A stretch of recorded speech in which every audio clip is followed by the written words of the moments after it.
Last week, Lisa Barrow gave us a Roadside America look at Louisiana's Cajun country. She had such a great time, she simply had to go back for more. But rather than cruising the countryside, this week she's headed for the city that lights up Louisiana, the Big Easy, New Orleans.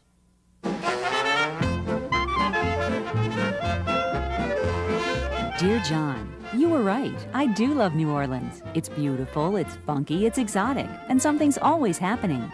My favorite spot is definitely the French Quarter. That's the area surrounding Jackson Square, and it's just chock full of some really charming architecture.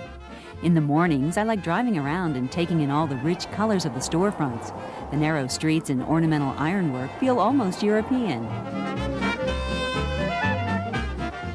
By mid-morning, I'm out on foot, usually wandering through Jackson Square. There's an artist there I enjoy watching, until the sounds of the street musicians draw me away. Some of them are simply amazing because they're so awful.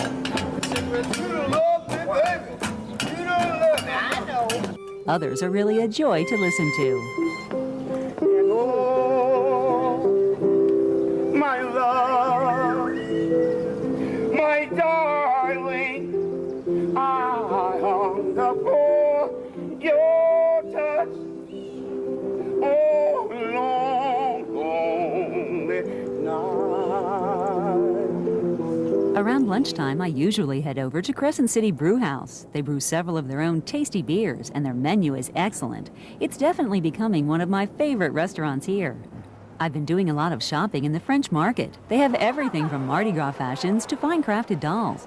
But they also have something else that keeps catching my eye: voodoo dolls. Cheap, tacky ones, but also beautiful ones, like this Marie Laveau doll. She was the legendary voodoo queen of New Orleans over a century ago. Laveau was notorious for having strange powers. Even the police and politicians were supposedly afraid of her. Voodoo is big in New Orleans. There's even a museum for it. The slave trade brought voodoo here. It's actually based on an old African religion. I learned that from Sally Ann Glassman. She's a voodoo priestess in New Orleans, and she agreed to give a blessing to my Buick Riviera.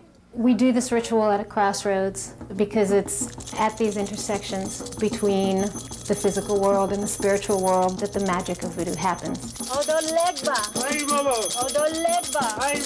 Odo Legba! Papa Legba is the guardian of the crossroads, and we asked him to open the door and the road for opportunity, for experience. We give you this gree-gree to help sanctify the journey, to give you safety and protection of the spirit as you travel. Voodoo is just one of many unique traditions kept alive in New Orleans. Another is Mardi Gras, which has its roots in ancient pagan rituals celebrating the rebirth of spring. Mardi Gras just wouldn't be possible without all the floats, and many of them are handcrafted at Blaine Kern's Mardi Gras World. We produce about 400 floats each year for Mardi Gras and other celebrations throughout the Southeast. All the figures that you see in here have been used in previous celebrations. McGruff here is going to remain McGruff. We won't change him around because he's made in fiberglass. However, something like the creature of the Black Lagoon over there, his head will get removed. We can put a new head in the body and redress that body, and we have a whole different creature to fit a whole different theme. Children absolutely love this place, and so do I. There's a wonderful sense of make-believe and enchantment here. Plus, you can even watch the artisans at work. If you can't make it to Mardi Gras, a visit to Blaine Kern's Mardi Gras World is the next best thing.